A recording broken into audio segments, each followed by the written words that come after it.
chapter number 4, sorting materials into groups. So some are important question and lesson 4. First is why we sort materials into groups.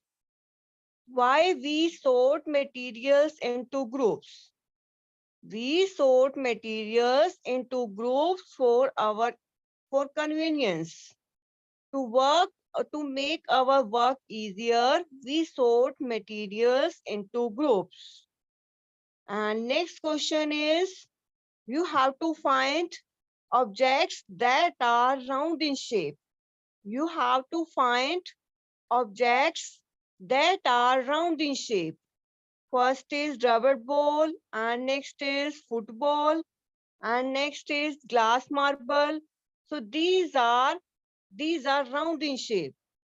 And next question is, you have to find objects nearly round. And what are the example of nearly round objects? Orange, apples, ghada. These are these are all examples of nearly round objects. So these are example of round in shape, and these are example of nearly round shape.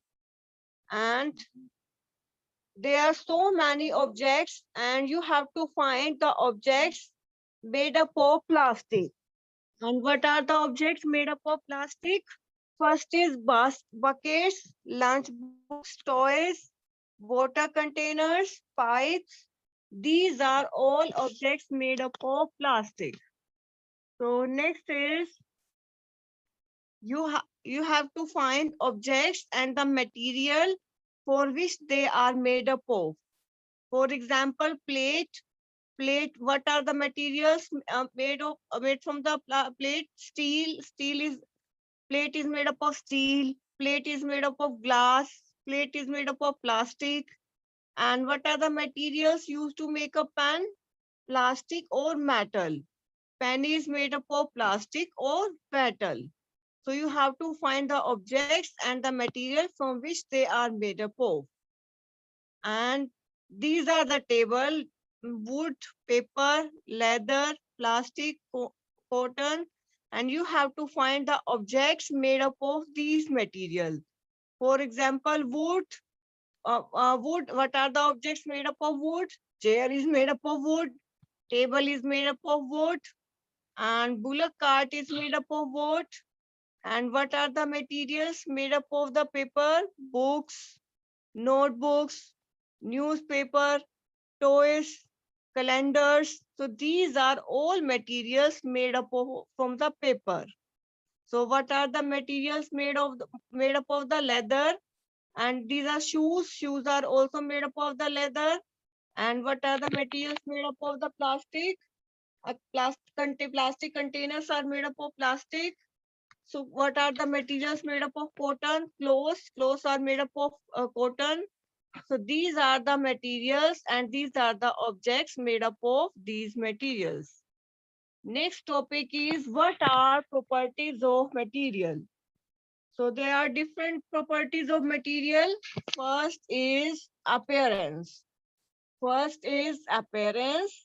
Next is soft or hard. And next is soluble and insoluble. And next is objects may float or sink into the water. And next is transparency. So in the properties of material, first property is appearance. And what do you mean by appearance? Every object, every material in the universe is different from another. For example, wood is different from the iron, and iron is different from the copper, and copper is different from the aluminium. So all objects in the universe is different from another. So this is the appearance. And what is the activity 3? The appearance is divided into two parts: lustrous objects and non-lustrous objects. What do you mean by lustrous objects? The object which can shine are called lustrous objects, and the object which cannot shine are called non-lustrous objects. The objects which can shine are called lustrous object, and the object which does not shine are called non-lustrous object. So how can we check lustrous in a given object? This is the object shown in the figure 4.3. We have cut these object into the middle. When we cut these object into the middle, if cutting part involves shining surface, then it is, if the cutting part shows the shining surface, then it has lusters, otherwise it does not has lusters. So how can we check luster in a given object? There are two methods to check whether an object contains lusters or not. First method is cut the object into the middle. If the cutting part contains shining surface, then it has lusters, otherwise it does not have lusters. And next is what is the another method? If we rub the surface of material with sandpaper, then it has lusters, otherwise it does not have lusters.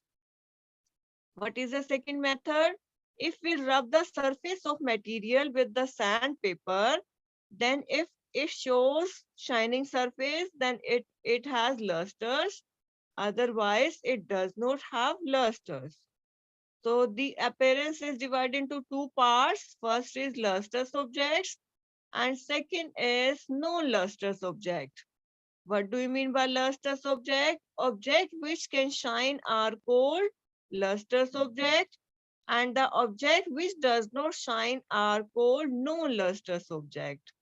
For example, aluminium sheet, they shine, so this is lustrous, and the wood does not shine, so it is no lusters.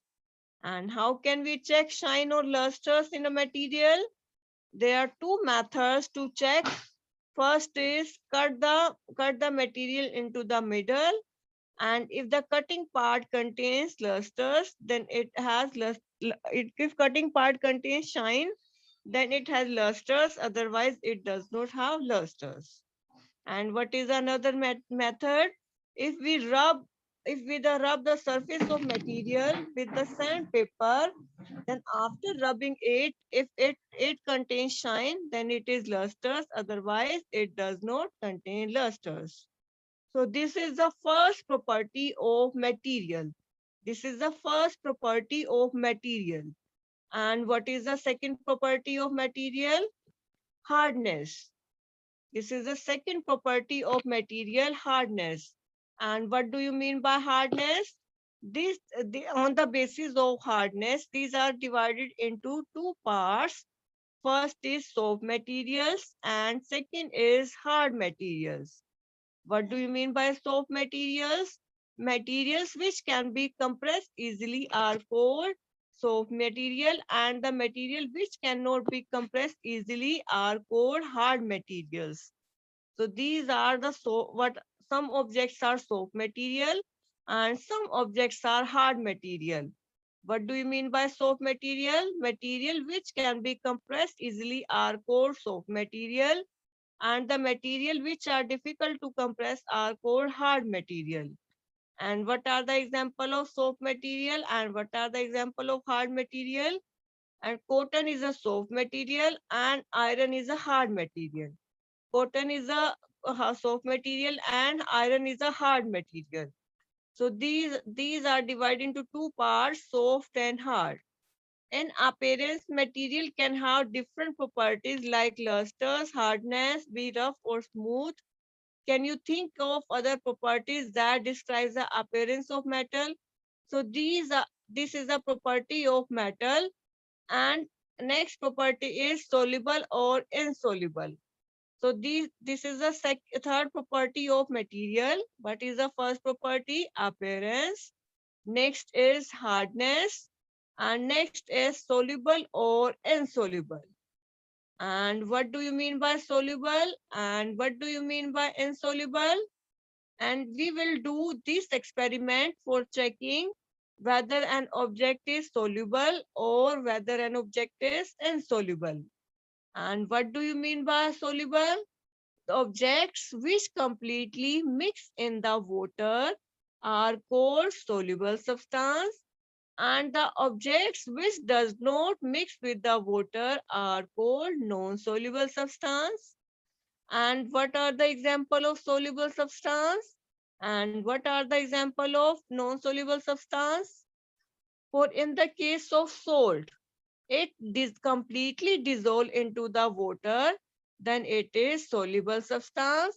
And sugar, it also completely dissolve into the water, then it is soluble substance. And sand will not dissolve into the water, it will settle down at the bottom, so it is insoluble substance. So we are taking 5 beakers and we are taking 5 materials. Firstly, we are taking 5 beakers and then we are adding water into the beaker. And in the first beaker we add salt, and in the second beaker we add sugar. In the third beaker we add sand, and in the fourth beaker we add chalk powder, and in the last beaker we add sawdust. So when we add these material, after adding these material, we will mix these material with the help of spoon. We will mix these material with the help of spoon. After mixing these material, what is the observation? Salt will completely dissolve. Sugar will also completely dissolve. Sand does not completely dissolve into the water. Chalk powder not completely dissolve into the water. And sawdust is also not completely dissolved into the water. So salt and sugar is soluble, and so sand, chalk powder and sawdust is insoluble substance. So what do you mean by soluble substance? The substance which completely dissolve into the water are called soluble substance, and the objects which does not dissolve into the water are called non-soluble substance. So the substance which completely dissolve into the water are called soluble substance, and the substance which does not completely dissolve into the water are called non-soluble substance, insoluble substance. And what do you mean by miscible liquid? And what do you mean by immiscible liquid? The liquid which mix well into the water are called miscible liquids, and the liquid which does not mix with the other liquids are called immiscible liquid. For example, vinegar, it mix well into the water, then it is a mixed miscible liquid. And lemon juice, it also mix well, then it is also miscible. And next in mustard oil, coconut oil and kerosene, this does not mix into the water, and then this is called immiscible liquids. The liquids which completely dissolve into the water are called miscible liquids, and the liquid which does not dissolve into the water are called immiscible liquid. So vinegar and lemon juice are miscible liquids, and mustard oil, coconut oil and kerosene are called immiscible liquids. The जो liquid हमारे पानी दूसरे liquid में dissolve हो जाते हैं, that are called miscible liquids, and जो दूसरे लिक्विड में डिजोल्व नहीं होते, that are called immiscible liquids. For example, oil, it does not mix into the water, then it is called immiscible liquid. So solid also dissolve into the water, gas liquid also dissolve into the water, uh, and gases also dissolve into the water. For example, in case of water, gases are dissolved into the water. And how aquatic animal take oxygen from the water? Because the formula of water is H2O, and they take oxygen from the water, and so that they can survive into the water. So there are two types of liquid. First is miscible liquid and next is immiscible liquids. The liquid which can dissolve in another liquid are called miscible liquid, and the liquid which does not dissolve into the water are called immiscible liquids. So solid also dissolve into the water, liquid also dissolve into the water, and gases also dissolve into the water. And what are the example of gases dissolve into the water?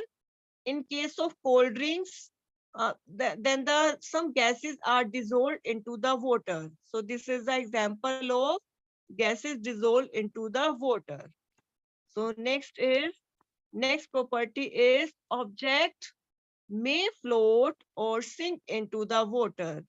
First property was that first is appearance, and next is hardness, and third is soluble or insoluble, and next is fourth property is object may float or sink into the water. So there are some objects which float into the water and there are some objects which sink into the water.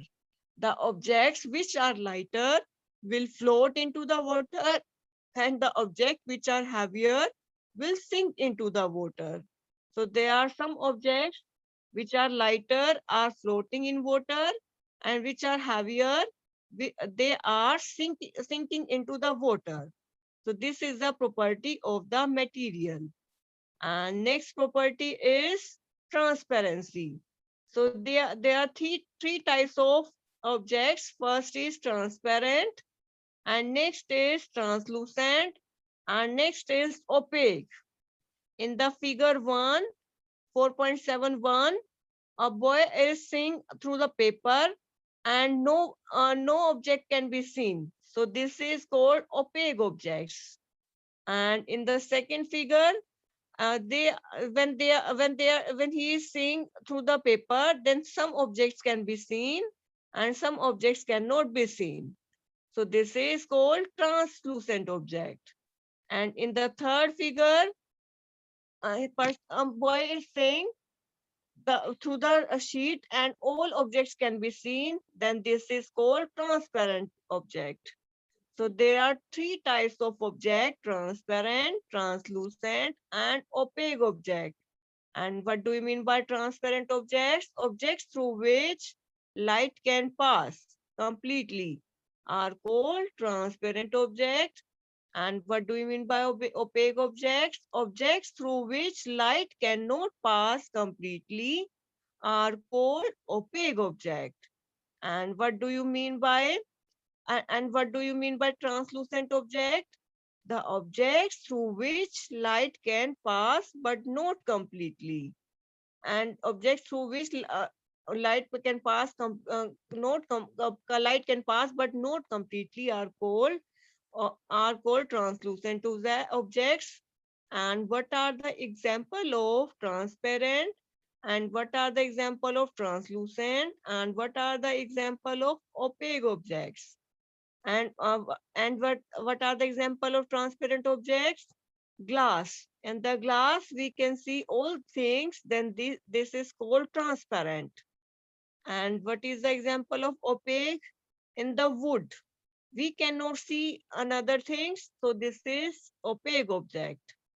And when we use butter paper or oily paper, then some objects can be seen, then this is called translucent object.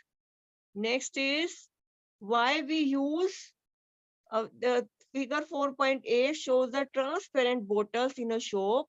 Why we use transparent bottles in a shop? Because if we put all materials in transparent bottles, then we can easily get from these glass, or buyers can see easily these items. Why we use transparent bottles in a shop? So that buyers can easily see these items. So why we use transparent bottle in a shop? Because so that buyers can see easily these items.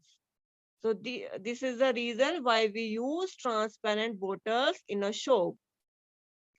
So what are the example of transparent material? Glass, water, air. These are all example of transparent material.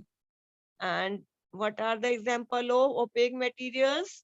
Wooden box, cardboard box. These are all example of opaque objects. So next is activity 6. We are taking a paper and we are when we spread some oil into the paper, and firstly we will take paper and then we will see through the lighted bulb, and after seeing this we spread some oil into the paper.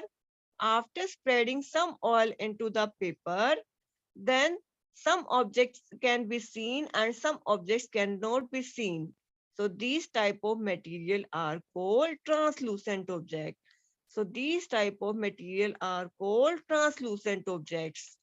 Next is why we group materials to make our to make our work easier and to study their properties.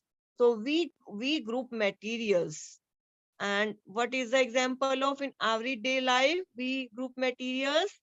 For example, in the kitchen, we sort all the dal into one part, and we kept all the dal in one place, and we kept all the utensil at one place, and we kept all spices at one place, so that we can work easier and we can find easily all things, and such that our work become easier.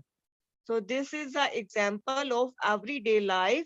We often materials in the day life. So these are all properties of material. First is appearance, next is soft or hard, and next is soluble or insoluble, and next is object may float or sink, and next is transparency. So these are all properties of material. So first property is opaque, and first property is appearance. And on the basis of appearance, it is divided into lustrous objects and non-lustrous objects. And next property is hardness. It is divided into soft or hard objects. And next property is object may float or sink into the water. And next property is transparency. And next is soluble or insoluble. So these are all properties of material. And you have to find some objects which follow these property. So these are all properties of material. Any query regarding this chapter? Any query regarding this chapter?